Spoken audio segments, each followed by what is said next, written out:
রংধনুর বন্ধুরা, নিশ্চয়ই তোমরা অনেক ভালো আছো। আজকে বাইবেল থেকে একটি সত্য ঘটনা বলবো। অনেক সময় আমরা গল্প বলি, কিন্তু আজকে আমরা যে ঘটনাটি দেখবো এটি গল্পের মতন করে তোমাদেরকে বলবো, যদিও এটি সত্য ঘটনা এবং এটি কিন্তু লূক লিখিত সুসমাচার তার 5 অধ্যায়ে তোমরা এই অংশটি পাঠ করতে পারবে। এবং এই অংশে যে সত্য ঘটনাটি ছিল সেটি কি গল্প, তার আগে আমি বলে নিই, তোমরা কি জানো আমার কিন্তু মাংসের চেয়ে মাছ খেতে অনেক ভালো লাগে। এবং আমি দেখলাম যে আজকের গল্পটা আসলে এমনই একটি গল্প যেখানে যিশু একটি আশ্চর্য কাজ করেছিলেন, একটি অলৌকিক কাজ করেছিলেন এবং সেখানে মাছ ছিল। বন্ধুরা, যিশু যখন অনেক লোকদের সঙ্গে কথা বলছিল এবং সে দেখছিল যে অনেকে চাপাচাপি করছে, এবং এমন পরিস্থিতিতে সে যখন হ্রদের কাছে আসলো এবং সে হ্রদের কাছে এসে দেখতে পেল যে দুটি নৌকাতে জেলেরা তারা জাল পরিষ্কার করছে এবং জাল ধুচ্ছে, এবং যে জালে কোনো মাছ ছিল না। আমি যদি তোমাদেরকে একটু ছবিটা দেখাই, দেখো ঠিক এভাবেই যিশু সে লক্ষ্য করছিলেন এবং যে নৌকাতে সিমন পিতর ছিল এবং তিনি সেই নৌকাটার দিকে বিশেষভাবে লক্ষ্য করছিলেন। তিনি যখন নৌকার দিকে লক্ষ্য করছিলেন তখন দেখলেন পিতর সহ তার সঙ্গে যারা মাছ ধরতে এসেছে তারা জাল ধুচ্ছে এবং তাদের জালে কোনো মাছ নেই। এবং কি হলো জানো, যিশু কিন্তু সেই নৌকাতে উঠল এবং যিশু নৌকাতে উঠে সেই সময় সেই লোকদেরকে তিনি শিক্ষা দিচ্ছিলেন। এবং যিশু তার শিক্ষা দেওয়ার শেষে পিতরকে বললেন, পিতর তুমি আমাকে নিয়ে একটু মাছ নদীতে সেই হ্রদের মাঝখানে গভীর যেখানে জল সেখানে চলো এবং তুমি আরেকবার সেখানে জাল ফেলো। এবং বন্ধুরা, যখন পিতর সেই কথা শুনছিল, পিতর কিন্তু ক্লান্ত ছিল, সারা রাত সে জাল ফেলেছে এবং পিতরের সঙ্গে যে আরো একটি নৌকা ছিল, তার টিমে যারা ছিল, তার দলে যারা মাছ ধরতো, তারাও কিন্তু সারা রাত জাল ফেলে কোনো মাছ পায়নি। কিন্তু যিশু যখন পিতরকে এই কথাটি বললেন, জানো কি হলো? পিতর যিশু অন্য লোকদেরকে কিভাবে কথা বলছেন তাদের সঙ্গে, সেই বিষয় দেখে সে কিন্তু মনে মনে সিদ্ধান্ত নিল এবং বিশ্বাস করলো।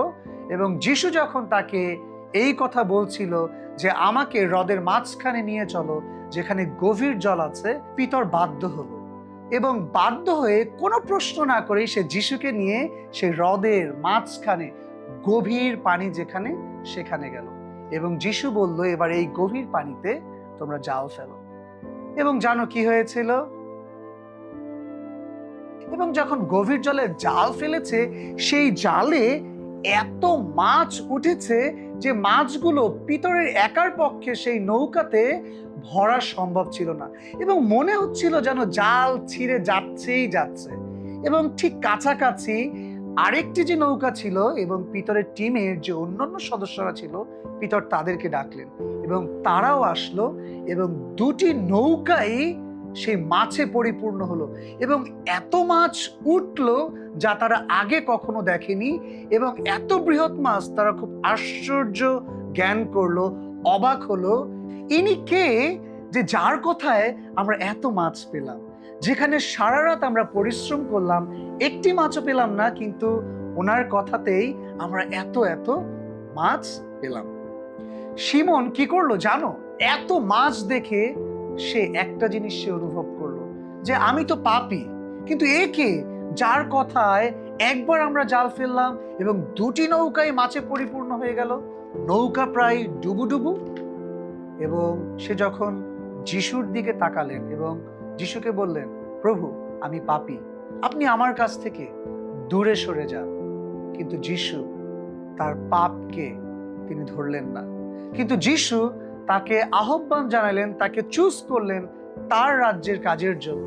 এবং যিশু একটা কথা সিমনকে বললেন এবং সেই কথাটা হলো, সিমন তুমি এখন আর জীবিকার্থে মাছ ধরবে না, কিন্তু তুমি এখন থেকে তোমার জীবিকার্থে তুমি মনুষ্যধারী হবে, মনুষ্য ধরবে।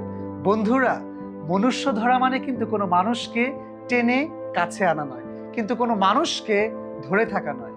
কিন্তু যিশু সিমনকে যা করতে বললেন সেটি হচ্ছে এই, যেন সিমন ও লোকদের কাছে গিয়ে যিশুর এই আশ্চর্য কাজ সে বলতে থাকে।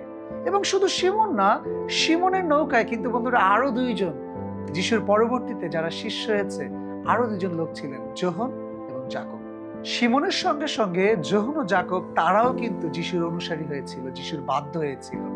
এবং তারা তাদের সমস্ত কাজ ফেলে রেখে, নৌকা ভর্তি মাছ ফেলে রেখে তারা কিন্তু যিশুর পশ্চাৎগামী হয়েছিল। যিশু যেভাবে বলেছিলেন, তারা মানুষের কাছে যিশুর আশ্চর্য কাজের কথা তারা গল্প করতে থাকলো এবং জীবনের শেষ পর্যন্ত, তাদের মৃত্যুর আগ পর্যন্ত তারা কিন্তু যিশুর নাম, যিশুর কাজ, যিশুর আশ্চর্য কাজগুলো তারা প্রচার করতে থাকলো। শুধু বিভিন্ন জায়গা না, আসলে বিভিন্ন দেশে, গ্রামে, অঞ্চলে তারা যিশু যে আশ্চর্য কাজগুলো করেছিলেন, তারা যা দেখেছে সেই সাক্ষ্য তারা দিতে থাকলেন যতদিন তারা বেঁচে ছিলেন। বন্ধুরা, তাহলে তোমরা বলো তো, এই গল্প থেকে আমরা কি শিক্ষা পাই? একটু চিন্তা করে কিন্তু তোমরা বলতে পারো, কারণ নৌকাটি কিন্তু মাছে পরিপূর্ণ ছিল।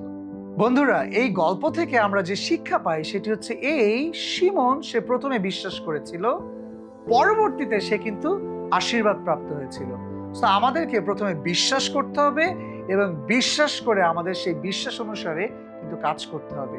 এবং যে জায়গায় আমরা বুঝতে পারি যে আমাদের ক্ষমতা বলে নয়, কিন্তু প্রভু যীশু কিন্তু তাকে বিশ্বাস করবার মধ্য দিয়ে আমরা কিন্তু সেই জায়গায় আমরা আশীর্বাদ পেতে পারি। দ্বিতীয়ত যে শিক্ষাটা আমরা পাই সেটি হচ্ছে এই: বন্ধুরা, তোমরা কিন্তু লক্ষ্য করেছো যে শিমন কিন্তু প্রচুর মাছ পেয়েছিল, কিন্তু যখন যিশু তাকে ডাকলো একজন জেলে হিসাবে, কিন্তু প্রথম যে চিন্তা আসার কথা সেটি হচ্ছে এই: আমি প্রচুর মাছ পেয়েছি এবং এই মাছগুলো বিক্রি করবো এবং অনেক টাকা আমি আমার পরিবারের জন্য নিয়ে যাব।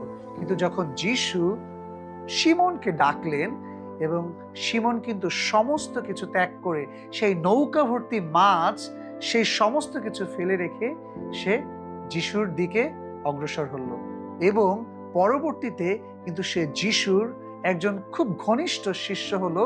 এবং দেখো, তাই আজকে আমরা কিন্তু গল্পেও তার নাম স্মরণ করছি। শিমন যদি চিন্তা করতো যে সে মাছগুলো বিক্রি করে সে লাভবান হবে, তাহলে কিন্তু সে আর যিশুর দিকে ফিরতে পারতো না। অনেক সময় আমাদের জীবনে এমন অনেক সুযোগ তৈরি হয়, যখন আমরা মনে করি যে এই সুযোগটা যদি আমাদের জীবনে থাকে তাহলে আমরা অনেক লাভবান হব, আমরা অনেক জিতে গেছি, আমাদের অনেক কিছু আছে। কিন্তু যদি আমরা যিশুর দিকে আমরা অগ্রসর হই, যিশুর কাছে যদি আমরা আসি, তাহলে আমরা তৎক্ষণাৎ লাভবান না হলেও কিন্তু আমরা কিন্তু আসলে প্রকৃত অর্থে আশীর্বাদে জীবনযাপনই করি এবং তা আমরা দেরিতে হলেও পরবর্তীতে আমরা বুঝতে পারি যে প্রভুর কত আশীর্বাদ আমাদের জীবনে ছিল। যেভাবে শিমন পিতর সমস্ত পৃথিবীতে যিশুর একজন ঘনিষ্ঠ বন্ধু এবং শিষ্য হিসাবে তিনি কিন্তু পৃথিবীতে যিশুর বাক্য তিনি প্রচার করেছিলেন। তৃতীয় যে বিষয়টি এই গল্পে সেটি হচ্ছে, তোমরা লক্ষ্য করেছো শিমন সে কিন্তু ভয় পেয়েছিল এবং সে ভয় পাবার কারণে সে যিশুকে বলেছিল, আমার কাছ থেকে দূরে সরে যাও। কিন্তু যিশু তাকে আশ্বস্ত করেছিল যে তুমি ভয় করো না। বন্ধুরা, ভয় কিন্তু আমাদেরকে যিশুর কাছে যেতে দেয় না, কিন্তু যিশু যেমনি ভাবে আশ্বস্ত করেছিল শিমনকে, আজকে কিন্তু আমাদেরকেও যিশু একইভাবে আশ্বস্ত করছে, যেন আমরা ভয় না পাই, কিন্তু যিশুর জন্য যেন আমরা সমস্ত কিছু ফেলে রেখে যিশুর দেখানো পথে আমরা হাঁটতে পারি। তাহলেই আমাদের জীবন হবে আশীর্বাদপূর্ণ। যেমনি ভাবে শিমনের জীবন এবং শিমন সহ যোহন এবং যাকব এবং সেই সময় যিশুর শিষ্যদের জীবন কিন্তু আশীর্বাদপূর্ণ ছিল। তো আমরা আর ভয় পাবো না, কারণ যিশু আমাদের সঙ্গে আছেন, তিনি আমাদেরকে বেছে নিয়েছেন। চতুর্থ যে শিক্ষাটি ছিল সেটি হচ্ছে এই: শিমন সে প্রচুর মাছ থাকা সত্ত্বেও সে কিন্তু সমস্ত কিছু পরিত্যাগ করে যিশু যখন তাকে ডেকেছে সে কিন্তু আলাদাকৃত বা বাছাইকৃত বা চুজেন হয়েছে। সো আমাদের জীবনে এমন অনেক কিছু থাকে সেই মাছ ভর্তি নৌকার মতন, যেগুলো ফেলে আমরা যিশুর কাছে আসতে পারি না, কিন্তু যিশু কিন্তু আমাদেরকে আলাদাকৃত করতে চান, বাছাইকৃত করতে চান। যদি আমরা আমাদের জীবনের সেই বিষয়গুলো থেকে আমরা ফেলে রেখে সমস্ত কিছু ত্যাগ না করে যদি যিশুর কাছে না আসি, তাহলে কিন্তু আমরা আলাদাকৃত বা চুজেন হতে পারি না। হতে পারে কোনো ধন সম্পত্তি, হতে পারে আমার সবচেয়ে প্রিয় খেলনা, অথবা মোবাইল ফোন, অথবা আমার কম্পিউটার, অথবা যিশুর কাজের জন্য বাধা দেয় এমন অনেক কিছু। হতে পারে আমার একটা 5তলা বাড়ি, অথবা হতে পারে আমার মোটর বাইক অথবা গাড়ি। কিন্তু বন্ধুরা, অনেক সময় যিশু আমাদেরকে তার কাজের জন্য আহ্বান করেন যেন আমরা জগতের এই সমস্ত বিষয়কে ফেলে রেখে যিশুকে চুজ করি এবং যিশুকে চুজ করার মধ্য দিয়েই বিশ্বাস এবং বাধ্যতায় আমরা কিন্তু আলাদাকৃত বা বাছাইকৃত হতে পারি। তখন শিষ্যদের মতন আমরাও কিন্তু যিশুর জন্য অনেক অনেক অলৌকিক এবং আশ্চর্য কাজ করতে পারি। তাহলে আসো আমরা একটু ভেবে দেখি আমাদের জীবন থেকে আমরা কোন বিষয়গুলো বাদ দিলে আমরা যিশুর জন্য বাছাইকৃত বা আলাদাকৃত হতে পারি এবং সেটি আমরা বাদ দিতে চেষ্টা করি। আমিও কিন্তু চেষ্টা করছি আমার জীবন থেকে সেই সমস্ত কিছু বাদ দিয়ে যিশুর রাজ্যের জন্য কাজ করতে। তোমরাও আমার সঙ্গে যিশুর রাজ্যে কাজ করবে তো? তাহলে বন্ধুরা আসো আমরা জগতের চিন্তা থেকে যিশুর জন্য আলাদাকৃত হই। বন্ধুরা, আজকে আমরা বাইবেল থেকে দারুণ একটি ঘটনা শুনেছি, তাই না? আজকের ঘটনা ছিল যিশু এবং শিষ্যদের নিয়ে। আজকে আমরা যে গানটি করব সেই গানটি হচ্ছে মনুষ্যধারী করব তোমায়। এই গানের অর্থ কি জানো? যিশু সিমনকে বেছে নিয়েছিলেন যেন সিমন যিশুর যত অলৌকিক কার্য আছে সেই কথাগুলো মানুষের কাছে বলে। এই গানের মধ্যে দিয়ে আমরা শিখি যিশুর পথে চললে আমরা যিশুর জন্যে অনেক হৃদয় জয় করতে পারবো। তাহলে চলো গানটা করি। মনুষ্যধারী করব তোমায়, করব তোমায়, করব তোমায়, মনুষ্যধারী করব তোমায়, যদি পশ্চাৎ রও, যদি পশ্চাৎ রও, যদি পশ্চাৎ রও, মনুষ্যধারী করব তোমায়, যদি পশ্চাৎ রও, মনুষ্যধারী করব তোমায়, করব তোমায়, করব তোমায়, মনুষ্যধারী করব তোমায়, যদি পশ্চাৎ রও। বন্ধুরা, আমি বিশ্বাস করি আমার সাথে সাথে গানটা তোমরা শিখে গেছো। আজকে এখানেই বিদায় নিচ্ছি। তোমরা ভালো থেকো, সুস্থ থেকো। বন্ধুরা, চলে আসলাম আজকে তোমাদের মাঝে একটা ক্রাফট নিয়ে। আজকে আমরা যে গল্পটি শুনেছি, চলো আমরা সেই গল্পের আলোকে একটি ক্রাফট তৈরি করি। সিমনের সাথে নৌকায় যারা ছিল তাদেরকে এঁকে নিই। একটি সাদা কাগজ আমরা এভাবে ভাঁজ করব এবং ভাঁজ করে এক সাইড দিয়ে আমরা দুটি শরীর এঁকে নিব।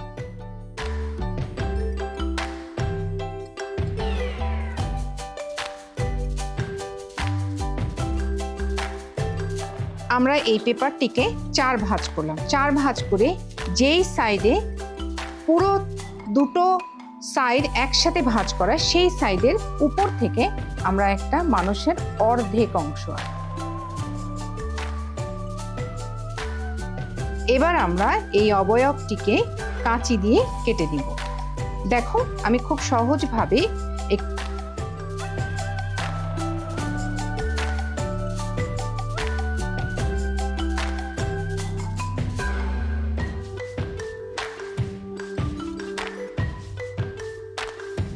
এবার আমরা এই কাটা দুটি মানুষের চোখ মুখ এঁকে নেব।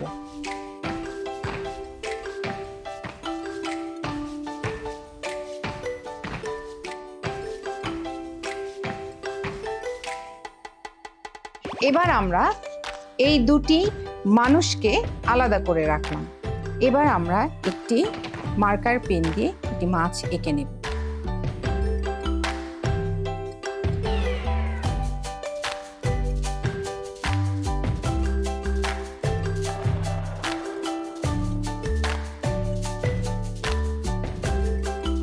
মাছটাকে আমরা কেটে নিই। এখন আমরা আরো অনেকগুলো মাছ কেটে নিই। সবগুলো মাছ এবার আমরা একসাথে সরিয়ে নিলাম।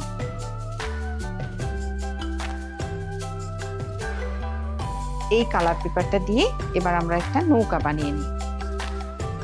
আমি এটাকে 2 ভাঁজ করলাম।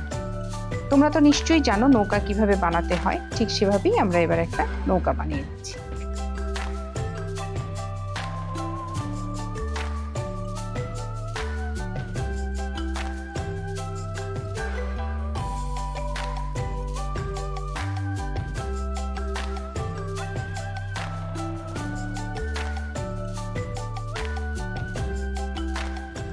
এখন আমরা সিমন এবং তার বন্ধুদের একসাথে এই নৌকায় গ্লু দিয়ে লাগিয়ে নেব।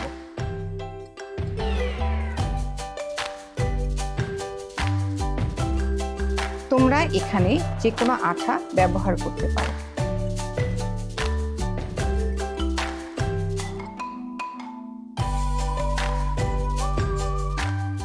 এখন আমরা এই সিমন এবং পিতরের হাত দিয়ে যে জালে মাছ তোলা হয়েছিল সেই জাল এবং মাছকে এদের সাথে গ্লু দিয়ে লাগিয়ে দেব।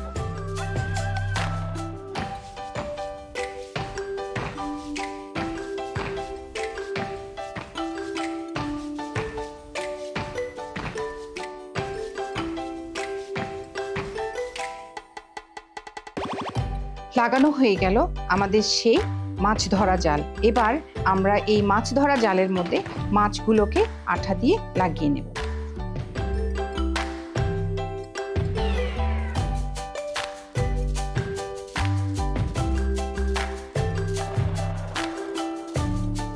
হয়ে গেল আজকের আমাদের ক্রাফটি।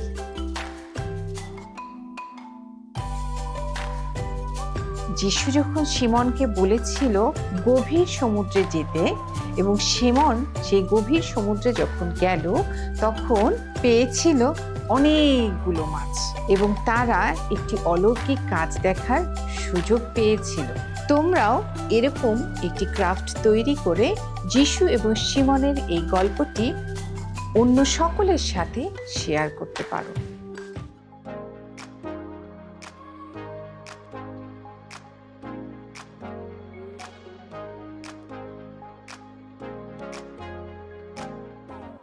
বন্ধুরা, আমরা আজকে যিশুর অলৌকিক কাজের ঘটনা শুনেছি, তাই না? যিশু যখন অলৌকিক কাজগুলি করেছিলেন তখন দ্রুত তার অলৌকিক কাজের ঘটনাগুলো সবার মাঝে ছড়িয়ে পড়েছিল, কারণ যিশু যাদেরকে সুস্থ করেছিলেন তারা গিয়ে সকলের মাঝে যিশুর অলৌকিক কাজের ঘটনাগুলো বলেছিলেন। এই জন্যই অনেকেই সুস্থতার জন্য যিশুর কাছে এসেছিলেন। চলো আমরা বাইবেল থেকে একটি পদ দেখি। পদটি হলো মার্ক 5:34 পদ। তখন তিনি তাহাকে কহিলেন, হে কন্যে, তোমার বিশ্বাস তোমাকে রক্ষা করিল, শান্তিতে চলিয়া যাও ও তোমার রোগ হইতে মুক্ত থাকো। তিনি তাকে বলেছিলেন, তোমার বিশ্বাস তোমাকে রক্ষা করিল। আমরা তো অনেক সময় অনেক অসুস্থতার মধ্যে দিয়ে যাই, তাই না? আমাদের জ্বর হয়, কোনো জায়গায় ব্যথা থাকে। আমরা যদি বিশ্বাস সহকারে যিশুর কাছে প্রার্থনা করি, আমরাও কিন্তু সম্পূর্ণরূপে সুস্থ হয়ে যেতে পারবো, কারণ বাইবেল আমাদেরকে এই শিক্ষাই দেয়, তাই না? তোমরাও সবসময় বিশ্বাস সহকারে প্রার্থনা করো এবং সুস্থ থাকো।